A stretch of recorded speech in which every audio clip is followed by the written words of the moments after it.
thinking about my alternator a lot. Did you ever finish fixing it or not yet? There's a bolt. I spent an hour or so today Trying to get a bolt out? trying to get one specific bolt from underneath it, Oh God. and it wasn't budging, and I decided I wasn't making any progress, and I should go inside and not get mad and try tomorrow. And so now I'm sitting here knowing that I did not complete what I wanted to complete. It's very annoying because That's if I annoying. could get this one bolt to move, I would be done already. But Yeah, that's it's underneath and covered in, years of sludge and oil, and it is welded on. oh boy. Yeah. Yeah. So we'll see. I have another I have a different um less advised, less recommended tool to try to use on it. Well,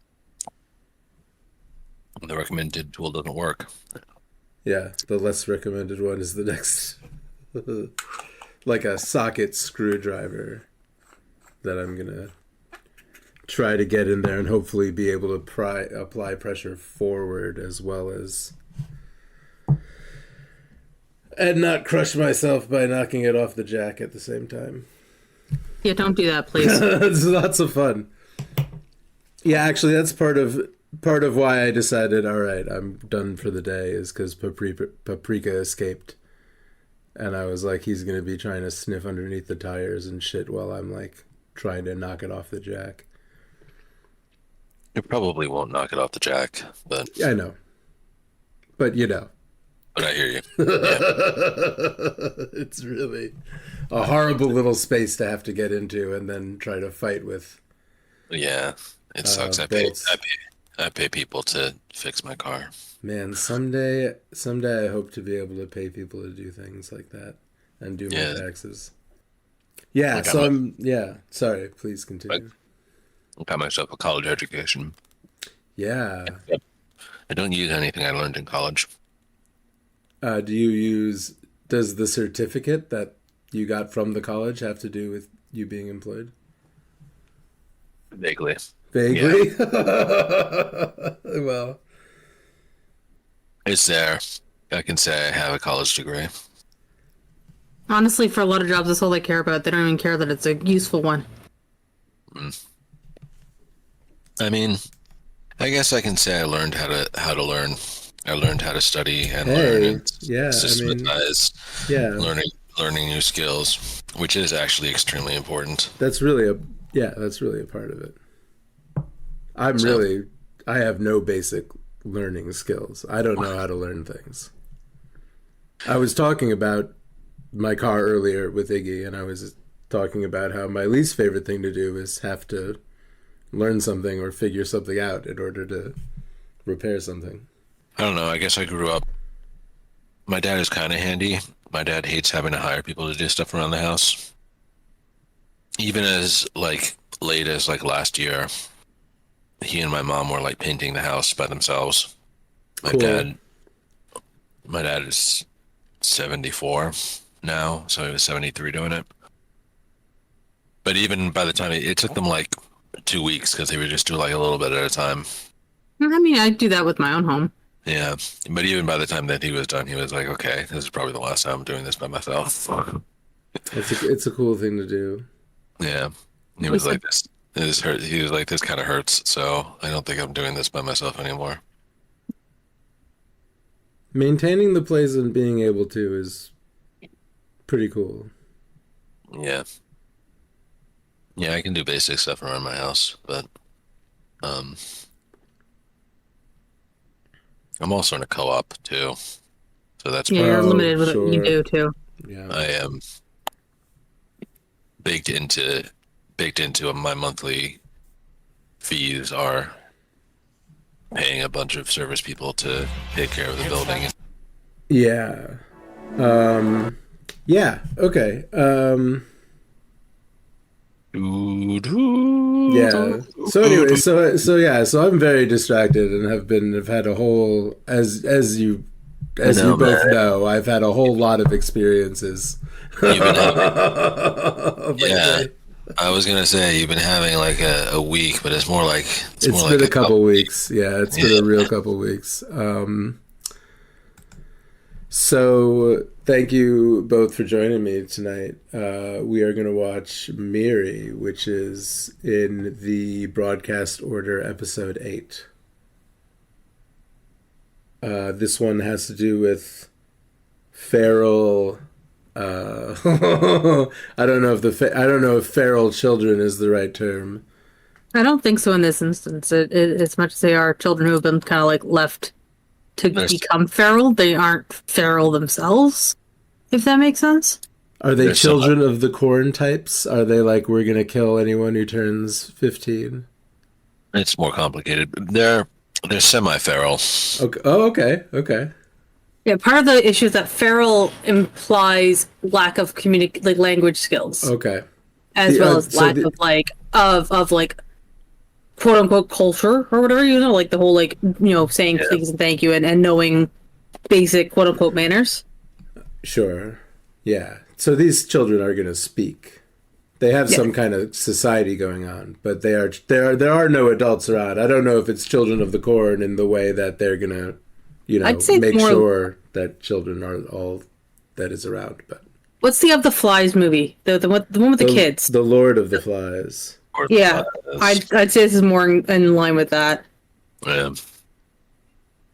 Children that have attempted Or to. did you ever play Fallout 3?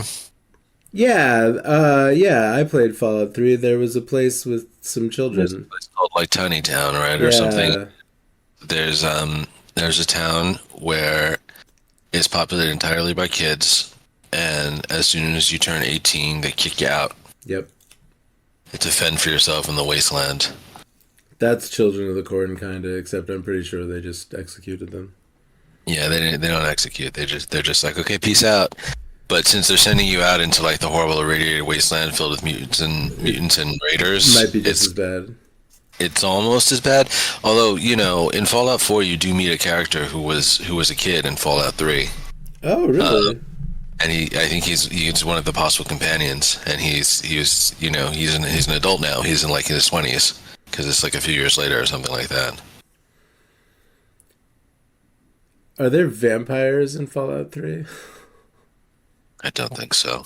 Oh, I feel like there were a bunch of. I feel like I was in like a big open, like subway station, and a bunch. There was not like I don't think they were supernatural vampires, but I think they were Right. drinking each other's blood.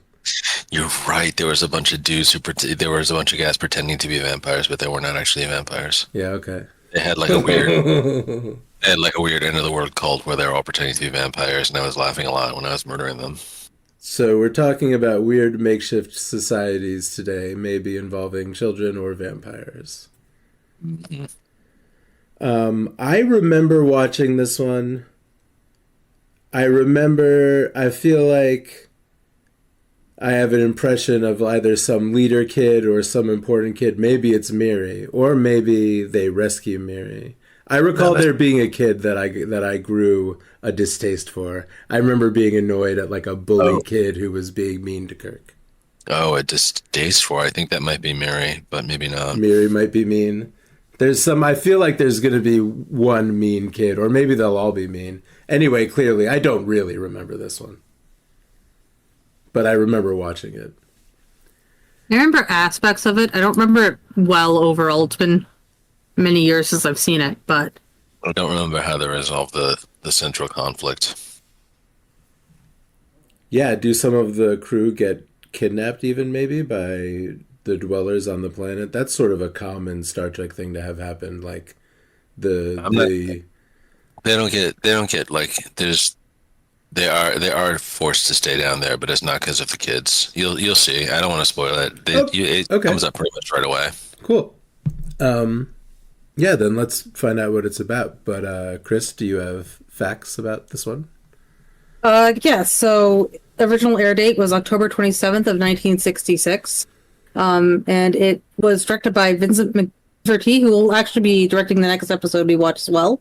Written by Adrian Spies, and with a 6.9 on IMDb out of 10. And the fun factoid is this is the one with Roddenberry's kids in it.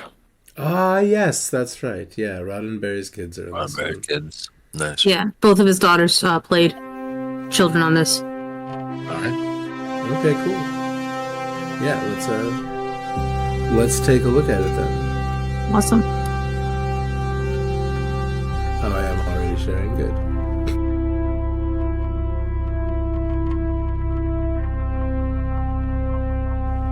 Hello, and welcome to the Least Ready Room, where maybe you can hear my washing machine going in the background behind me. Maybe not. Probably not now with the music, but when it fades out, you know what? I mean, I don't need to explain to you every time what may or may not go wrong. Welcome to the Least Ready Room, a Star Trek podcast. Welcome to the Least Ready Room, a podcast on the internet where Dave and Chris, I'm Dave, talk to our friends Saint and Weebs. Today it's me, Chris, and Saint is the crew, and various other people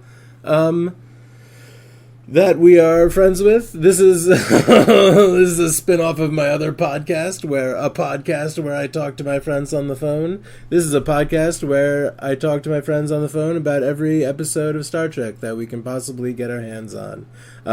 Tonight it is me, Saint, and Chris, and we are watching Miri, as has been discussed. You've heard all of the facts and details about what we're about to do. We're going to watch Miri.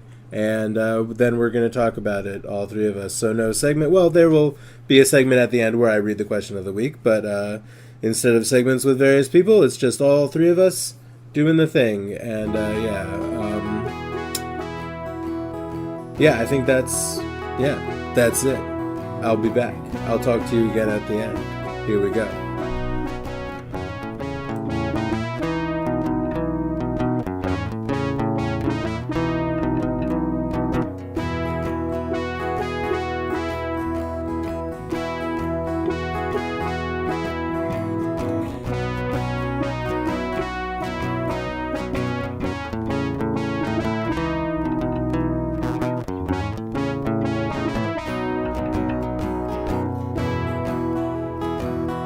They did. Leave them there? Good No, luck. Yeah. they said they're sending teachers, advisors, Oh. caretakers. They are leaving them there. They're just sending them supports. That's Yeah. nice of them. I'm And glad that's what they're presumably- doing. Presumably somebody to investigate why the fuck it looks exactly like Earth. Presumably, right? Because I guess there are, there are places like this, but the only one I can specifically think of in Voyager was built to train terrorists. Oh yes, like the like the villages in Yes. the USSR Uh-huh. in the spy movies. Right. But there's at least a couple other. But so is the assumption just, I guess there are. Man, there's 1,000 things you could assume based on that just being left hanging. Like, did some progenitor race build a bunch of exactly the same planet Earth. and pepper them around? Did the invention of life promulgation technology viruses in the 1960s like create an alternate Earth like hundreds of light years away? Or is traveling through space the same thing as just timeline? traveling between other dimensions and other timelines? Like, if you go far enough, do you just go in a loop and end up at some other Earth? What's going on? And man, yeah, I've said it before. Sometimes the most interesting questions are not the ones that go unasked. But no, not the ones that go unanswered, but the ones that go unasked, because nobody is curious about why this is an Earth. They're too busy trying to cure the virus and deal with these annoying ass kids. These kids were so annoying. These are annoying Sorry. kids. These are annoying for kids. sure. These are annoying kids. I mean, if they've been feral for 300 years, I can't expect too much, but I really felt like going in there and slapping the shit out of every one of them. because they seem like they're just being annoying on purpose. Oh yeah, There's and not really, yeah. that is the thing that is the thing that children do. Yep. That certainly is a thing that kids do. It's worse when you have to, cure a virus before. I know. Yeah, they're under a lot of pressure. They're like, I would like to. Kirk is remarkably patient for someone who is like, I'm literally about to go crazy and die. Okay, can you stop being annoying and listen to me for 2 fucking minutes? I felt like that before with my Oh, kid, yeah? without the whole pressure of like I'm about to die. We're all gonna die if you don't pay attention for 1 minute. Yeah, I yeah, guess it can feel like that. it can feel like that. Yeah, I'm still stuck on multiple Earths because I feel like there's definitely a I, few more times that something like this happens, but it's I usually for know, a reason. I know. And this is for no reason. There's no reason why this has to be a parallel Earth for this story to take place. It could be an alien planet where the aliens look pretty much just like humans because that happens all the time.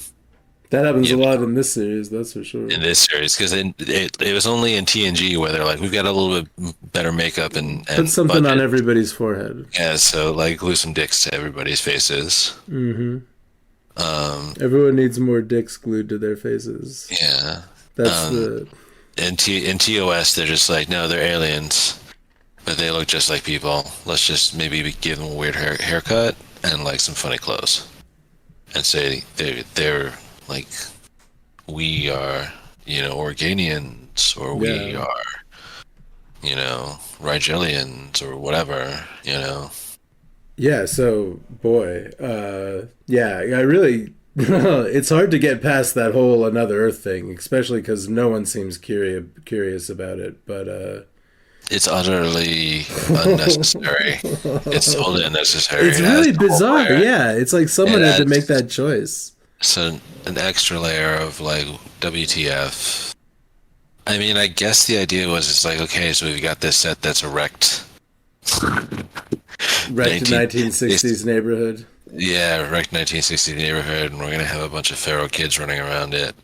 Um, We have this picture of the Earth, and we don't want to bother going and finding a picture of any other planet. So yeah, well, I mean, they have plenty of other planet art, but I guess they were like, there's why does this wrecked planet look exactly like 1960s right, Earth? They're like, yeah. it is. Dun dun dun. They may And have they're like, why? And they're like, well, there's no reason. It's like the Twilight Zone. Why is this sure, crazy stuff happening? yeah. Who knows? It just is. It could You kind meant of be like it's this because you invented is the Twilight Zone. this is what could have happened to our Earth if Yeah, scientists had been inventing viruses in 1960. There is a sort of yeah, this could have been us kind of vibe going on yeah, here. yeah. Science has gone too far once again. Yeah, so they beam down to what looks like 1960s Earth, and they are immediately attacked by a ghoul from Fallout or something. Yeah, this has very Fallout vibes. I Yeah, told you. yeah, absolutely. Yeah, It reminded me of the Kids Town in Fallout 3, where they kick out the people when they get old. what do they? How do they treat the player? But you're not old. You are old when you go in there. They let you in for reasons. I forget why. Okay. Yeah, I thought you were only like barely like legal when you left the vault in 3. Yeah, aren't you like 16? Don't you have like your 16th birthday party maybe. in part 3, and then the cockroaches eat your friend's mom? Yeah, that's what I thought. I forget. 'Cause you have to do the goat and all that, and I thought the You goat have, was right as you yeah. released. No, I think it fast forwards a little bit after that. I don't Yeah, know. there are a couple Maybe like not. stages of Still, it's like you get the the idea that intro. you're probably told, but I'm pretty sure like they let you in because, and then if you have a companion with you who's definitely older, they'll let you in, and then your companion in. You just have to. It's reasons. You Yeah, have to. You're there's doing reasons. Yeah. you're doing some hero shit. You're You doing know. some trading between the children town and the vampire town. I Speaking of, I can't believe. Maybe I can believe. TV show? I'm playing Skyrim again. Oh yeah, So why? good. Yeah, just because it's good.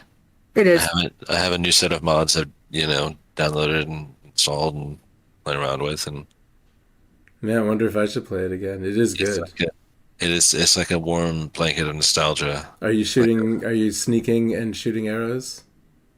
I've already gotten past that stage. I always start out sneaking and shooting arrows, but once I like get my crafting skills up, then I can support doing other stuff because then I have a bunch of like overpowered magic armor and weapons to support a bunch of different playstyles.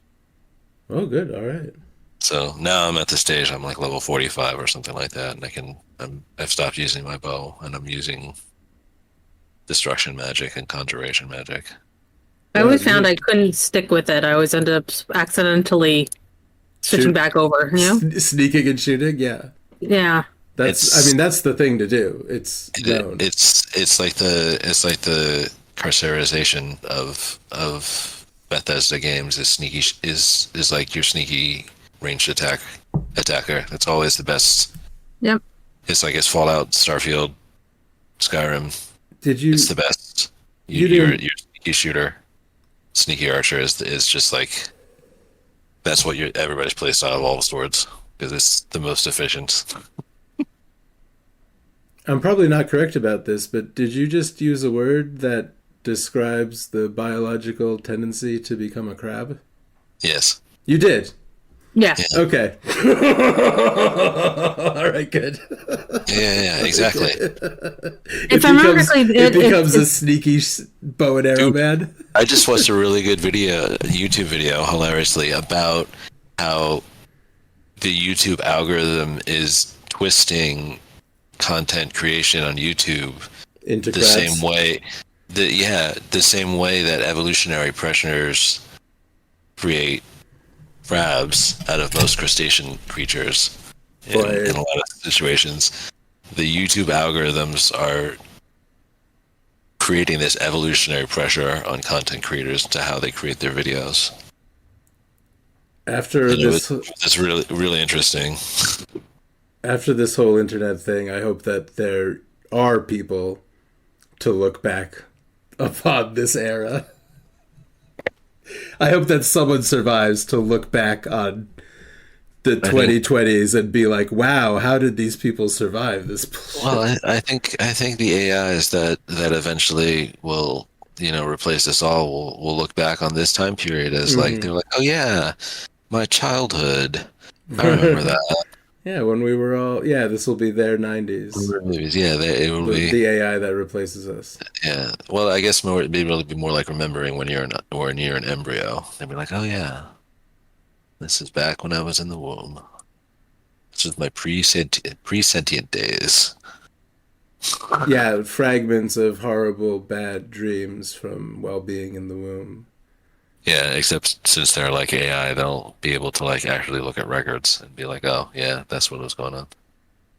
Like these, A fair like amount. these people in this alternate Earth Star Trek who were like, let's make everybody immortal. And See, they- that's they- something people want to achieve, I think. Yeah, and they got halfway there. They made all their kids immortal, and they killed all the adults. They made their kids immortal until their kids. All right, so this is interesting that the kids So are they're- aging they're- 1 month every 100 years. Yes. So all the kids who have died were 3 months off from whatever the deadline is. Yeah, from puberty. So that, like the oldest kids were like, Which I guess, if it was Yeah. all the kids that stayed alive, some of them would be about to go pubescent. yeah. But during all this time, it's not like their minds actually changed or developed in any way whatsoever. They became annoying. They became Lost Boys. sort of, yeah, exactly. They became sort of like mentally and emotionally like in this sort of chronological gray zone. Like 300 years has gone, Prepubescent. like 300 years have gone by, but like they have no concept of time, that time passing, or about like what has been going on in the world or the around them. I don't know, man. I feel like someone who is Like- basically prepubescent probably like gets it and would be able to Oh get yeah, like these are like 5-year-olds trapped in 15-year-old bodies is kind of yeah, yeah, what it seems like. They're all very young mentally, which yeah. maybe that was a side effect, but it's not stated. Yeah, I would expect that if you're aging that slowly, you'd probably still be maturing, you know? Yeah, you would think, right? Like you would think Yeah. that, but again, I mean, some people say your brain isn't done cooking until 25. So, I mean, maybe being stuck at 12 or 13 would be incredibly debilitating. Yeah, no, it's one of those like hypotheticals that's impossible to test, you Yep. know. It's like, Right. like how we used to like make vampire characters that were kids Yeah, or whatever. Like Interview with the Vampire, Claudia. Yeah. Yeah, but Claudia does mature over the course of the Yeah. story, both in the book and the movie. I don't know about Right. the current Right, no, TV no, show. no. No, for sure. But that's what I was gonna say. In that they were like, her mind becomes the mind of like an adult, even though she's Yeah. in a child's body. But then again, that's supernatural. Yeah. I mean, hell, keeping all these kids alive for 300 years with their minds in the same state is kind of supernatural too. So I mean, the Skyrim vampire girl does the same thing, though. Like, she still ages. that's mentally. true too. Yeah, exactly. I remember Like, her. I think this is the only Yeah. instance that I personally, I should say, am like thinking of right now that has like the kids not age mentally. Like, they just stay the same the whole way through. Yeah, for sure. And it is very Lord of the Flies. It's very well. Kids living in the It's pretty Lord of the Flies. They're not killing each other. They're not trying. They sort of have a foes. that's They don't even true. really have put together a society. They're just a gang. yeah. They're pretending to gang. be teachers and cops and stuff, but they're Yeah. not. They don't A gang, led by a couple obvious 30-year-old dudes. dudes in their 20s. Yeah, the one dude, John, is like obviously 28. Yeah. Yeah, he's actually the only one who looks like he is in his like above 20 for all the Like, kids. yeah, like, No, all the kids look like they're actually like 16 and under. Otherwise, yeah. He's just pretending. He's like, they don't notice. They didn't And I- notice I'm immune. He's a like, Vulcan. Yeah, for some reason he's like, for some reason I'm immune. I just gotta keep pretending to be a kid. That would be really funny if that was the motivation for his character and why his character was like, one of the most mischievous prankster. Yeah. And yeah, really, the back half, there is obviously the race for the cure, and everyone is starting to the adult Starfleet officers are, their tempers are up. They're getting the rage virus, but a lot of the plot has to do with John and his kids. They sneak in through the air vent and they steal the communicators, so Kirk has to go lecture them and get beaten up. And excuse me, actually, let me grab a glass of water because I'm about to Finally start convince them all that they're about to die. I'll be right back. But yes, exactly.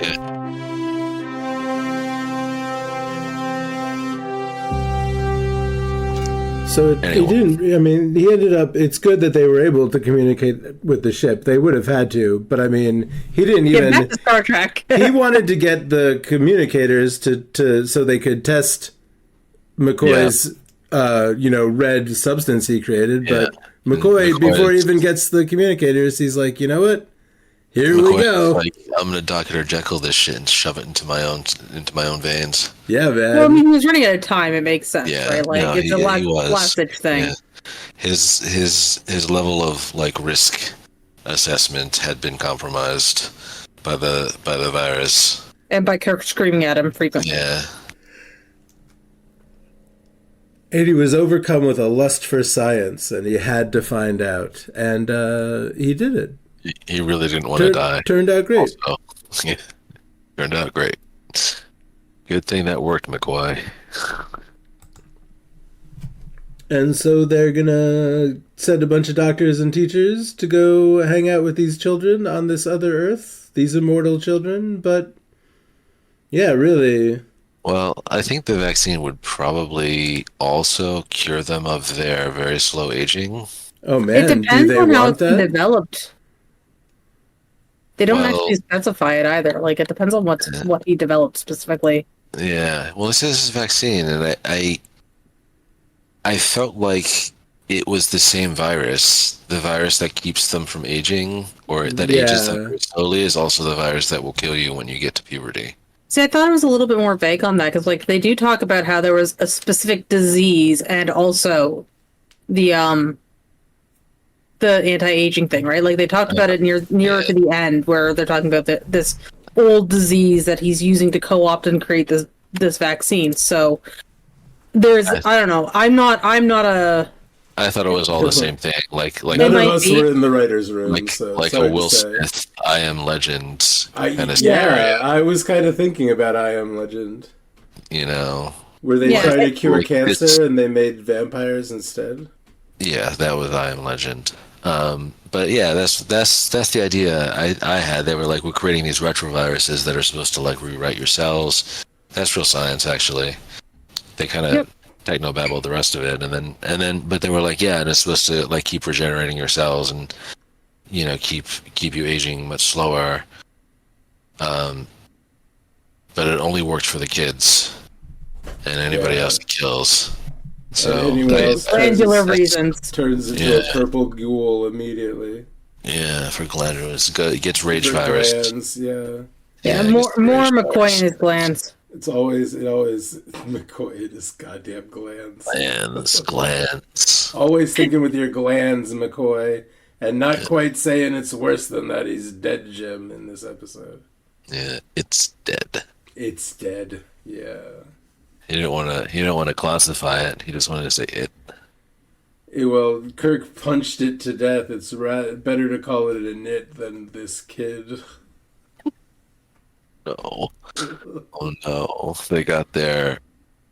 They got there like a week too late for that kid, Yeah.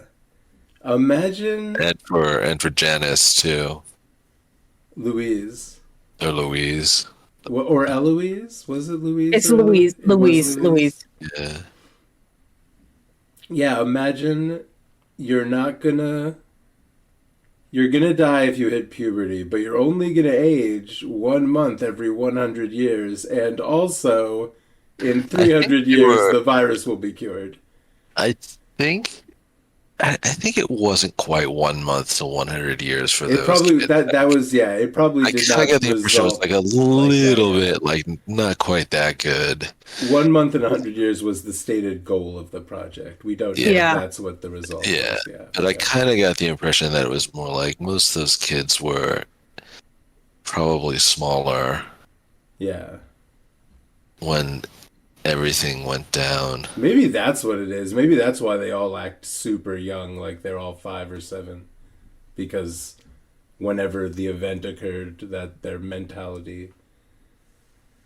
Possible. state paused. Again, not addressed in the episode at Yeah. all. Also possible, which I that's just I have seen sometimes people just write children really badly. Sure. Oh yeah. It's not hard to write kids badly though. Yeah, it happens a lot, and especially Yeah, it happens a lot, and It's sometimes not hard to write people badly, really. and sometimes the kids acting is really doesn't bad. help. Yep. Yeah. That's for sure. And you know, So- yeah. Yeah. Sometimes you're writing a television show for 1960s television, and And it stars your Yeah. kids. literature has come a long way since 1966. Yeah, it sure has. And just and I mean, we also talk about the fact that a lot of these scripts and episodes were for shows that people thought were going to be on the television once this Thursday, and then no one was ever going to see it again. If they get lucky, they would get syndicated. Right, Boy, yeah. did they get syndicated. Now the syndication's not even a thing anymore. Now you just have streaming. Now you just have Netflix, yep. Yeah. Or, well, Paramount Plus, I guess, for these guys, which is Yeah. Or whatever which is real streaming. cool. It's all streaming. But I honestly, I think it's- with this yeah, one in it's- particular, they weren't expecting syndication either, because like this whole season was the There's no the reason fight to maintain, right? So Yeah, Yeah, this exactly. was, if we're lucky, we'll get to do it next week, is really yeah. Yeah, for sure. how a lot of this got made. Which we've talked about a few times already on the show. Yeah. We talk about the nature of TV a lot. We do. Which is cool, which is something I'm really interested in, you know. Yeah. Because it is the way of watching TV that existed when this show came out does not exist anymore. Yeah, really, just the way that this was made and also the way it was received. Well, yeah, no, you can see it in how television is made nowadays in general. Like it's very clearly a different goal in mind when they're making them, right? It's like a time capsule. It's like going to the Globe Theatre in London. Yeah. They have this theater in London called the Globe. Do you guys know about this? Yes, it's Shakespeare's. It's Shakespeare's theater. It's the theater where Shakespeare originally put on all his plays, but they've recreated it so it looks the same as it did in like the 1580s, with like a thatched roof and like wooden benches and everything like that. And you can buy tickets that are real cheap, and you stand in the muddy yard.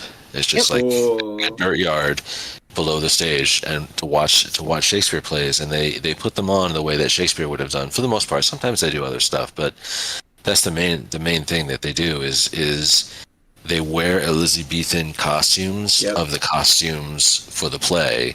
So they're putting on Julius Caesar, so they're wearing like Elizabethan costumes with togas over them, because that's what historically these Shakespearean actors would have been doing. Cool. So they do stuff like that, but they also do some cool stuff too, like people, like they have people planted in the yard, like in the crowd to shout and like you know get the crowd started, because that's the stuff they would have done too. And it's cool, but it's like it's very like recreationist. Well, it's because we don't today watch it watch theater the way that they did back then. Right? So exactly. They have to have these people there to basically teach us how to pretend we're from the 1600s. Right. Exactly.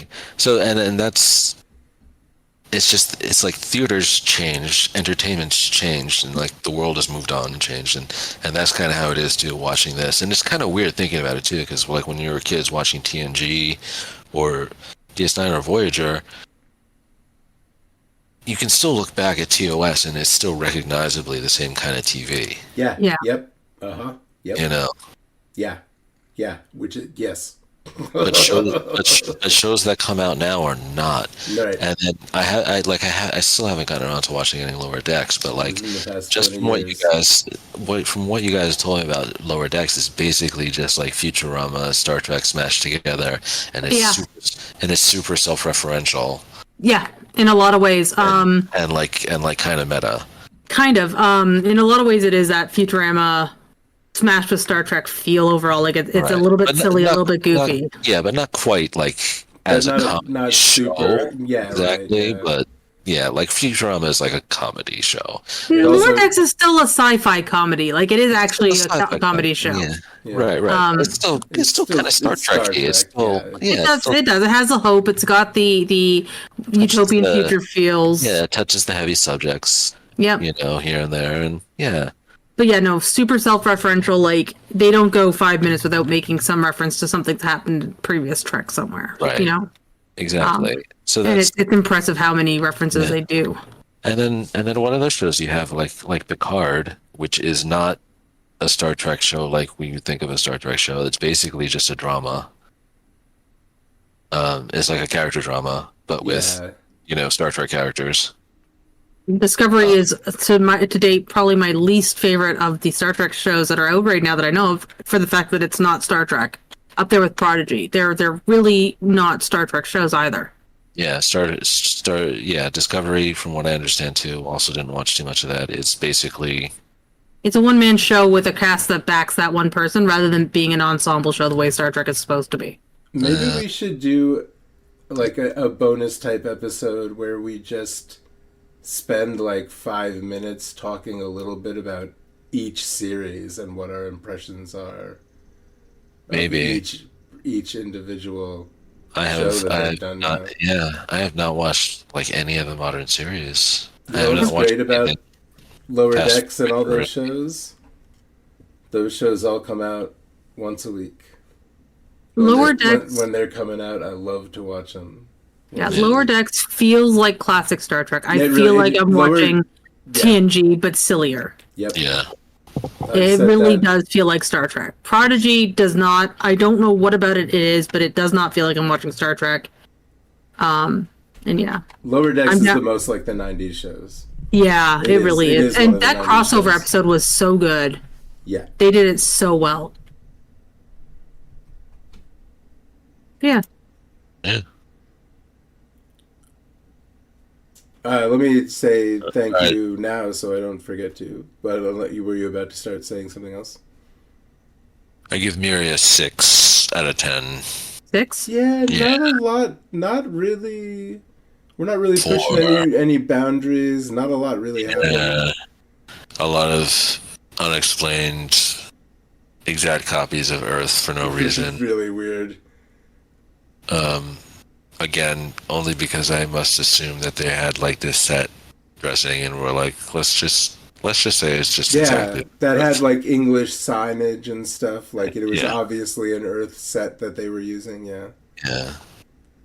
I kept thinking it looked more like 1920s Earth, to be perfectly honest, than 1960s. But It looks a lot like City on the Edge of Forever. Or whenever they go back to hang out on.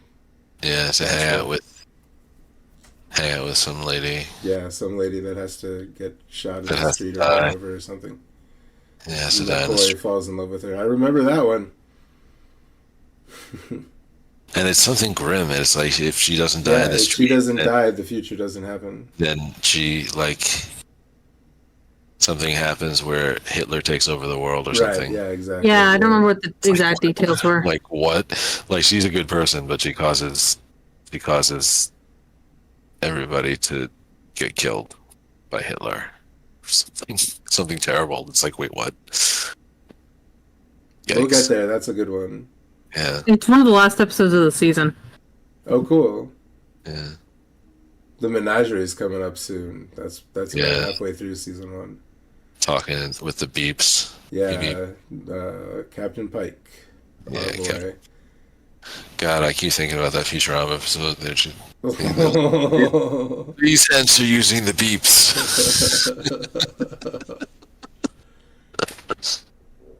I like a 6. I like 6 for Miri. Miri's a 6 for me, too. Yeah. Yeah, I think it's a pretty fair. I think 6 across the boards. 6s. 666 for Miri. The rating of the beast. Yep, the rating of the beast, yes. You know that Pixies song? No. No, I don't think I do. It goes like, man is 5 and the devil is 6 and God is 7. Like, No. I don't know. Sorry.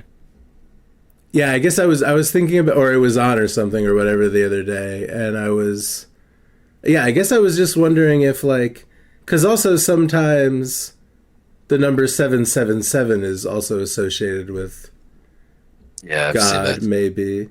I guess Yeah. I heard that song and I was wondering if those numbers, 5 being man and 6 being the devil and 7 being God, was like based on anything, or I don't know. like Jewish numerology or something.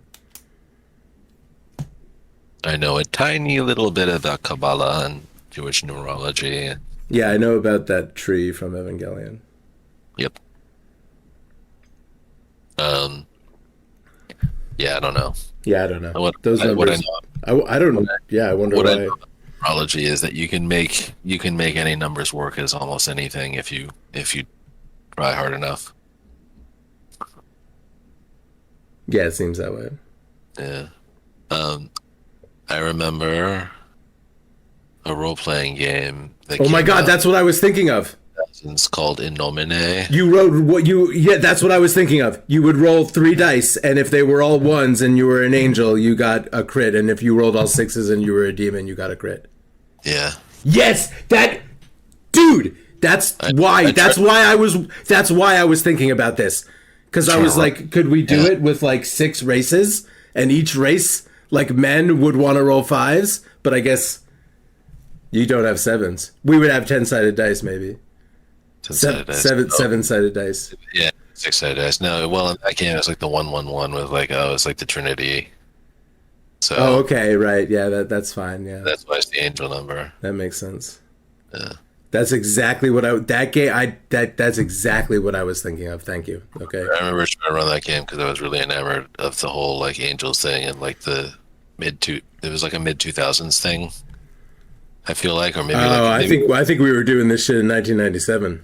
maybe it was 1980s. Maybe it wasn't. No, you're right. It was like a late 90s thing. It was after that movie came out with the fucking Angels.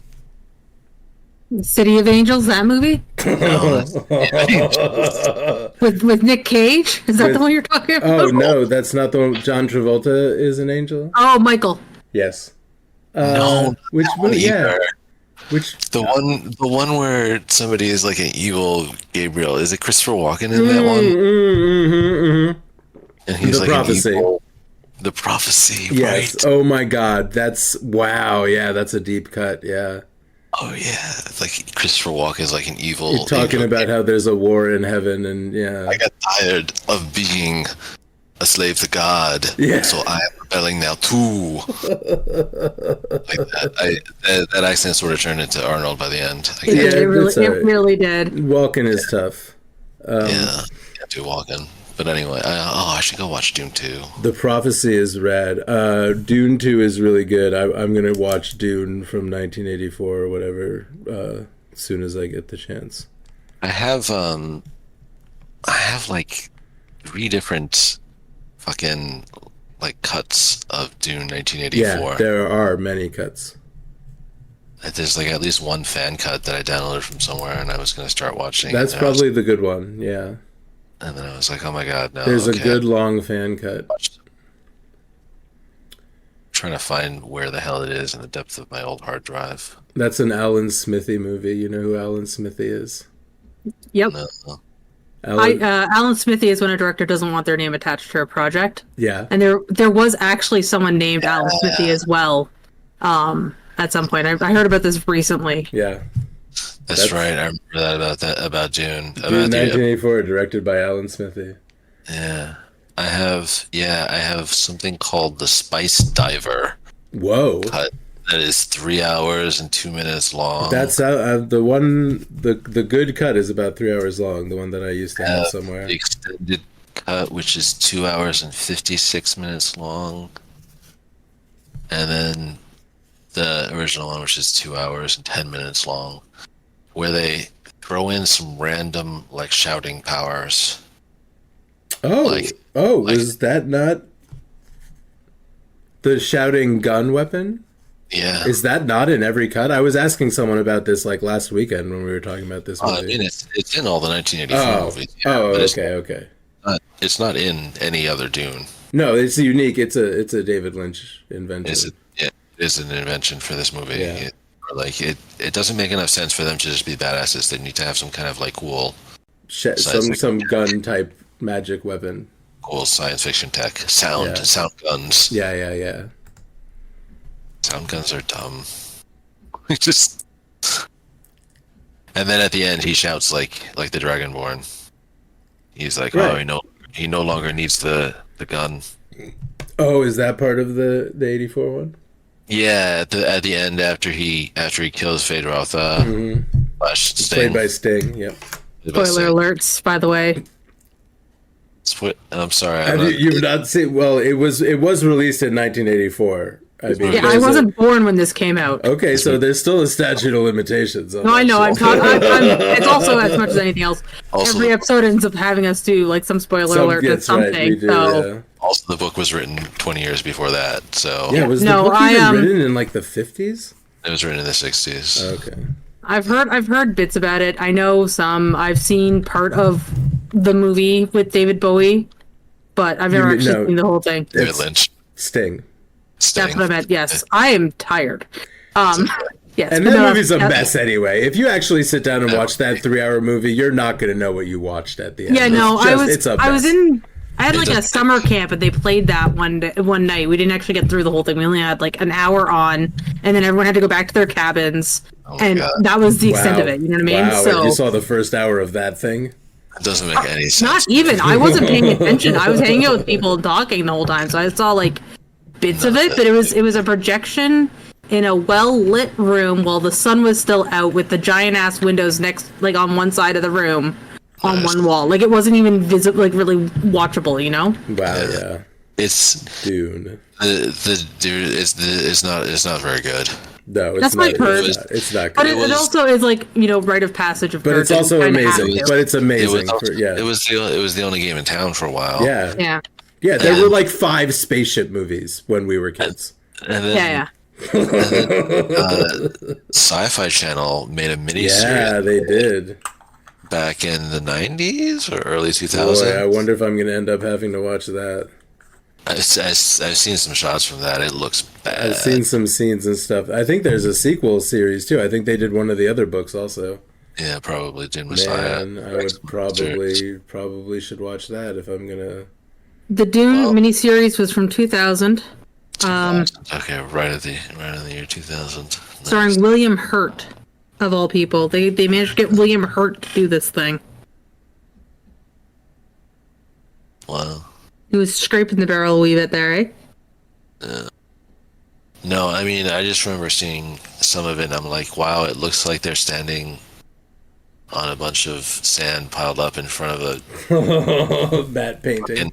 matte painting of the desert. Yeah. Oh boy, I bet it did look like that. But now we have Denis Villeneuve. Oh man, Cool I guy. can the Frenchman Vil- whose name I should Villeneuve? be Villeneuve? able to say Villeneuve? again. Denis Villeneuve. Villeneuve? Yeah. Anyway, Yeah. his fucking masterpieces. These are good. Really movies. good. Oh my god. He's probably gonna make a third one too because he wants to make the big. Villeneuve? It's not Villeneuve. It's because he's not Spanish. No. He's a French Canadian. Villeneuve. I think it's Villeneuve. God, I have to think back way too far to my French classes to figure out, but the EU doesn't quite sound that way. Yeah. But Villeneuve. it's been a very long time since I've I'm just spoken gonna- French. I'm just gonna American accent it and say Villeneuve. No, go for it. I'm just trying to remember how to actually say it just because, like, this was my education, you know? I'll But nah, just, it's been too long. Watch something about him talking about. Watch some interview. They'll say his name right. That's probably, they probably do. I mean, Timothée Chalamet had to clarify it in interviews recently, so His name or Villeneuve's? his name, because people were calling him Timothy, Yeah, I And call and it. his name is like- actually Timothée. Yeah. It's like technically it's not Timothy because I'm French. Yeah. Yeah. T-Chams. T-Jams. gonna keep calling him T-Jams. Blade Runner 20 whatever was Yeah, I still haven't seen Excellent. it. what? Yeah, I still Well, haven't seen you 20 like the Dune Right. movies. Yeah, I haven't seen it either, so don't feel bad. Wow, I guys. saw the old school one with like Harrison Ford. I haven't seen the remake. He's in the new one with with Ken. I love the old one so much. So I was kind of like I don't know why they're making a sequel to this. Why would you make a sequel? It doesn't need a sequel. No, it absolutely does But- not need a sequel. None of those types of movies that they made a sequel to 20 years later, including Doctor Sleep, needs a sequel. I haven't seen any of the Doctor Sleeps. Was the sequel that bad, or have you seen it? Well, the Doctor Sleep is a sequel to The Shining. Oh, okay. I haven't seen Dr. Sleep. kind of said it wrong. Yeah. Yeah, I haven't seen Doctor Sleep, and I didn't know if there was another one because I've never heard of it until this one came out. Never heard of Doctor Sleep. Yeah. Yeah, I've seen The Shining. We're talking, a very, very long time ago, and it I don't really remember it well, Yeah. You know what though? If you like those Dune movies, Yeah. you should I go should. watch the Blade Runner movie. You should. I mean, it's good. It's good. I mean, it's good. It's a good movie. It can't be any worse than the Total Recall remake. Yeah, that was RoboCop. those ones are actually just like whatever. Those are You know what, those are though? totally forgettable. Villeneuve, I keep thinking people talk a lot about like, oh, there's so much recycled content. Why remake stuff over and over? Why redo stuff over and over? Shakespeare And were you just talking about how it's cool you can go stand in the mud and watch a Shakespeare? The actual plays that Shakespeare wrote are fucking remakes. Romeo and Juliet is a remake of some older plays, and Romeo was this character that they would be used that would be like put in like all these other different plays to represent like this sort of like Italian lover kind of character. He wrote all these history plays. These were about like these were not his stories. He was recycling stories that other people had told already. It's, you know, he wrote original stories too, but a lot of them, I don't know. It's like everything's a remake of a remake of a remake ultimately or something. Yeah, and when I try not to get too when Denis Villeneuve is the one doing the sequel or the remaking. exactly. You know, eventually you're like, okay, yeah. So I'm gonna gently interrupt because this is a Star Trek podcast. I think we've talked about Star Trek for about 10 minutes up. Yeah, we have. We should go back to Star Trek. Not very many. Well, I mean, I guess not this a lot happened in this episode. Yeah, There wasn't like a ton. There weren't even. It wasn't even quickly paced. It's not like there were a bunch of scenes. No, it was very dry, very boring. I get it. I just want to make sure you've got enough content when you're cutting the episode together later. You know. That's true. So that was Miri. Yeah, that was Miri. Yeah, any more Miri thoughts? That was one of those episodes I definitely did not bother to rewatch a bunch when I was a kid or whatever. It was not. Yeah, I feel like it got played a lot on TV though, because like I remember this episode seeing it a few times, you know. So. Okay, fair. Yeah, I was like, blah. This episode, annoying kids, not much action. Not even much to make you like think about. Yeah, like, not really a lot of interesting stuff going on. Race to find the cure. You know, like or like what is the nature of man and good and evil or some shit like a lot of that. And or you know, what is the nature of power or all of those, you know, episodes where somebody gets super psychic powers or they have to fight some space god. It's just some annoying kids and a virus. And they beat the virus by, you know, reading a bunch of books and yelling some technobabble out at it. And then McCoy gets impatient and sticks himself before they can talk to the computers. I don't know. Which is what the tension was supposed to be hanging on, him getting the communicators. Yeah. And in the end, they didn't even need it. McCoy was like, fuck it, I'm going to do it live. Roddenberry and Shatner brought their daughters to work. Yeah. Yeah, thanks to both of you. That's Miri. In fact, I'm going to give it a 5. Fuck 6. Yeah. Wow. Yeah, fuck it. Now that I think about it more, I didn't like the episode very much. That's alright. Yeah, you're allowed to not like him. Yeah, I'm allowed to. Yeah, you're totally allowed to not like him. Yeah, we've both given it a few episodes of 5 now. Yeah. Yeah. Alright, guys. Yeah, I think I'm gonna go play some more Skyrim. Good luck with Skyrim. Maybe I'll start another run. I got excited because for a while I thought my game was broken. Because I started running into this bug. This bug has been like fucking bothering me for like years now. I would occasionally run Skyrim and this bug would always get me. Somehow when leaving Markarth, the game would just hang. Shitty, just on the forever. loading screen. Which Markarth is the most buggy section of the game. It's the most buggy section, and I could not leave. And sometimes I would just have to like go back to an earlier save. And if I had to do something in Markarth, I'd like save the game before I went in. Yeah. And hope I could get back out. Very annoying. I finally found a mod that fixed it. Nice. Oh, is it a known issue that other people are having? Yeah, it was. It's really. It's not just Markarth in particular. It's supposed to fix just a general like infinite loading screen bug. Oh, sure. Okay. The game tries to like load up too much memory at once and then hangs. So, but I'm very happy it's fixed. I'm like, oh yeah, I can do stuff in Markarth. The city I hate the most anyway, but I do have to go there occasionally. Yeah, Markarth's not great. Yeah. I like the house in Markarth. That's about it. The house in Markarth is nice, but it's a shitty city. It's a shitty city full of shitty people. Oh, and the questing. The first time I played Skyrim, I got to an inn and woke up in Markarth. Came out of because I did the Samgavine thing. Yeah. Came out of the chapel, saw immediately the whole fight thing, and ended up just spending the next 4 hours of gameplay jumping between a bunch of stuff because I get distracted. So both the Forsworn Conspiracy and the Dude Where's My Car Samgavine quest got done just completely out of order and not looking at anything because I was playing a steely little sneak thief.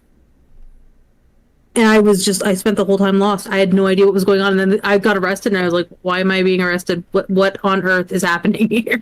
Oh yeah, that Forsworn Conspiracy Sidna Mine quest is so fucking buggy too. Yeah. I'm not even doing it this run. I'm just like, this guy's like, do you want to help me find out a conspiracy? And I'm like, no, fuck you. You can wait in that temple to meet me forever. Anyway, all right. Yeah. Thank you again, both of you. I'm like, something is happening in my throat.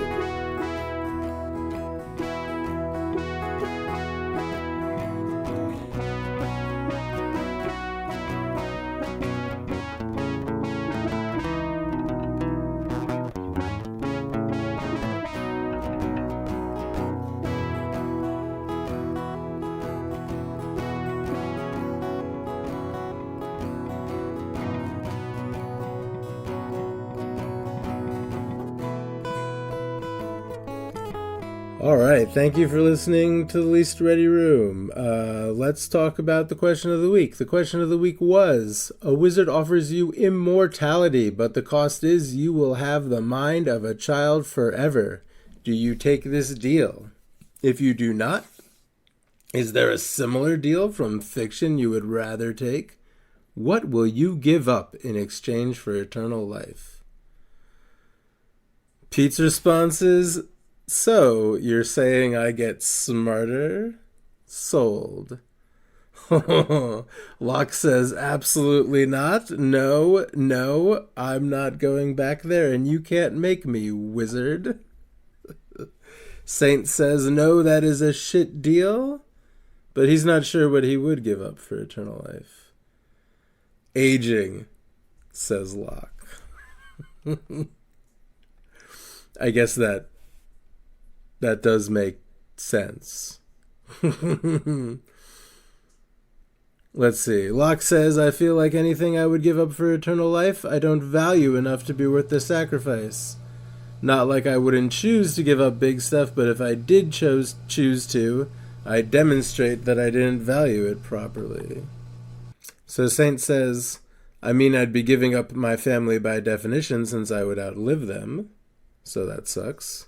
And Locke goes on to say, actually, I'd take the Highlander deal. The Highlander deal of not being able to have kids. I don't have any, but I do have an inkling of what that sacrifice means. The Highlander deal of always watching your back for swordsmen/women, if required, is also acceptable. Permanent traumatic hypervigilance sucks, but you can live with it until you meet a better swords person. Or Xavier and his goons. I don't know who Xavier is. I haven't played Highlander. Kitzel Muse weighs in and says, you know what? Yeah, I'll take that deal. My childhood sucked. I've got a broken brain because of that. Eternal childhood for immortality, yeah. Only one stipulation, though. If I remain like a child forever, I'd want to be turned into a child. Which I guess, yeah. In relation to this episode, I didn't really say you keep the child's body, but you kind of... Yeah, I mean, it's more... I was more concerned with the fact that you have to have a child's mind. But anyway, I don't know where I interrupted Kitzel's post. I'd want to be turned into a child and thus have eternal living adult parents to be my guardians. Which, you know, I mean, Mr. the Wizard will have to weigh this because really... The question of the week obviously didn't say... You're in the Miri situation, but obviously these Miri kids don't have parents. Anyway, good answer, Kitzel. I didn't say I was going to abjugate these, but I did kind of actually throw that around. We were talking about this on somewhere.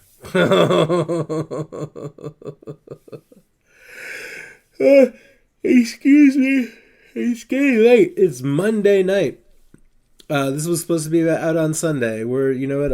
You know how it is. I mean, anyone who listens to anything that I do at this point should understand what it's like with me.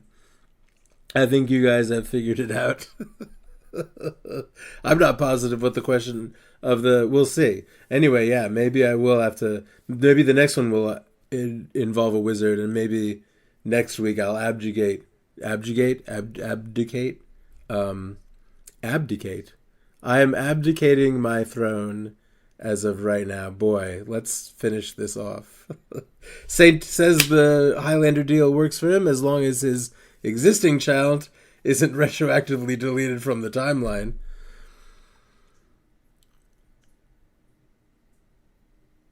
Locke says that's a bit of a cheat code. This became a conversation between Locke and Saint. But I'll throw in one last comment from Saint saying that he used to joke that he had a kid because he realized that it would be unlikely for him to be able to upload his brain into a computer, so he had to do immortality the old-fashioned way of passing on genetic material and value systems.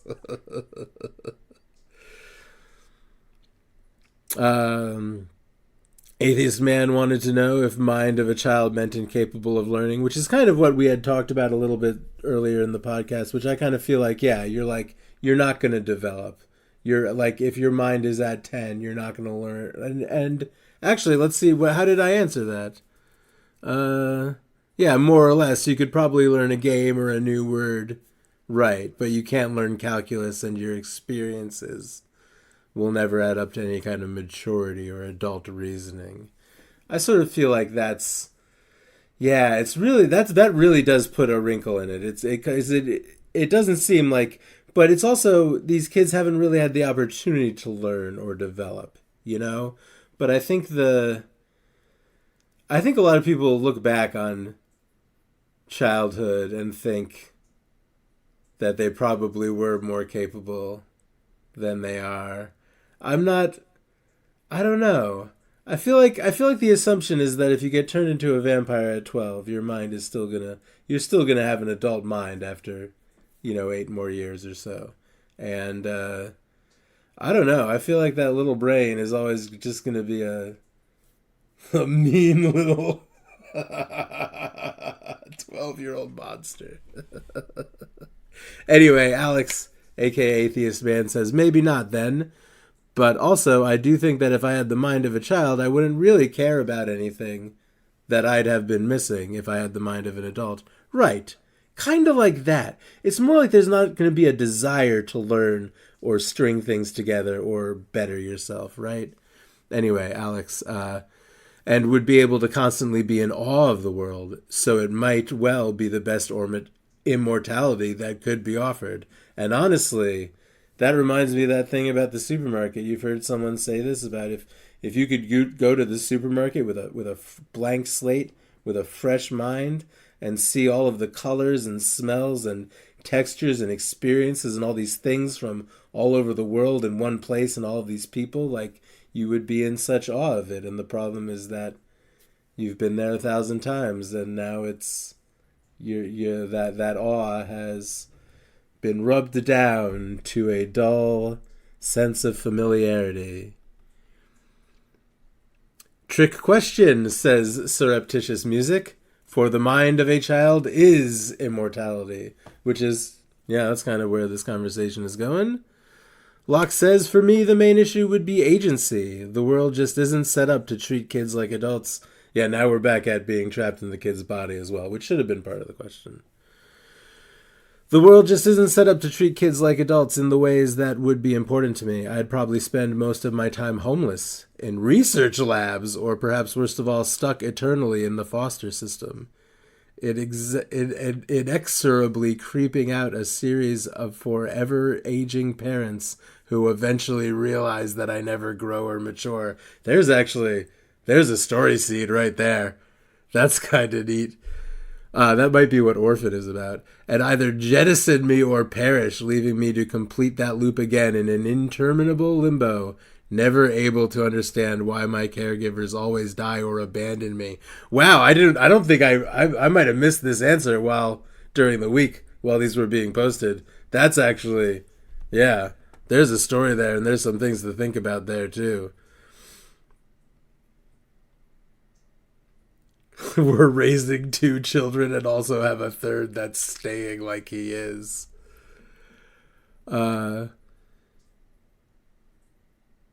Yeah, so then we talk about starting child uprisings and child armies and stuff, and thanks to Peter Locke and everyone. Thanks to everyone that comments and answers these questions. But the final one for this week, Iggy says, to the answer to the first question, would you like to live forever with the mind of a child? Iggy says, done. But I'm not sure it would be much different, except the immortality. So yeah. Thank you everyone so much. If you would like to answer these questions or be involved in these conversations or hang out with us and watch TV or whatever, you can get started by joining my Discord EasyTown. You can find a link to that at koyadk.tv, and you can also buy soap from me, which is really important to me because I need to sell a bunch of it and keep the house and the family. You can buy that soap at lakehousesoaps.com. So those are the 2 websites. And yeah, all of this conversation and all of this whole thing is happening on Discord, and that's where you can talk to me. I've got a whole bunch of other socials. You can find my other socials. But really, where I am most of the day is, on Discord. That's where I can be gotten a hold of, I mean, it depends on why you want to get a hold of me. If it's for business, I got emails and stuff. Whatever. If you're listening to this and you want to talk about Star Trek, come talk to us on Discord. This has been The Least Ready Room, a podcast where Dave and Chris watch every episode of Star Trek and then talk to Saint and Weebs and other people on my Discord. So I guess that's it for this week. Next week, I think we're watching The Dagger of the Mind. So, yeah, did I show that one to Weebs and Saint? Yeah, I think we're going to have next week we'll have me and Chris do the breakdown. Weebs and Saint do a little bit of commenting after the episode for our guest segment, and we'll talk to everyone next week. And I am starting to run a loop. It's almost midnight. It's Monday at like midnight. I gotta write. Oh yeah, the question of the week this week is gonna be, all right, now the wizard wants to remove some of your memories. He'll remove bad memories, but for each bad memory, he's gonna remove some other random memory. How many memories would you like the wizard to remove? What percentage of your trauma would you like the wizard to remove? And do you think it would be a good idea if a wizard could either remove your traumatic memories or his other option, the other pill that Mr. Destiny has today, is you can take it and you'll stop feeling feelings. You can either choose a percentage of bad memories to be removed, but an equal percentage of random memories will also be removed, up to 100, which means 100. No, you can remove 50% of. We've determined that 50% of your memories are bad. You can remove any percent of that 50, but an equal percent will get removed from all. It's not going to come out perfectly, because it should have a chance of you removing a bad memory. Or you can take a pill that turns off all your emotions forever. The obvious answer is you should not do either of those things. I don't think you should remove. I don't think you should suppress memories, even bad ones. I mean, we don't really have the technology or I don't know. Someone told me I could go take ayahuasca and erase all of my memories. I didn't do it. And I don't plan to. Don't take drugs. Come back next week. The Least Ready Room, Discord, koyadk.tv. Sorry for babbling. It's very late. Star Trek rules.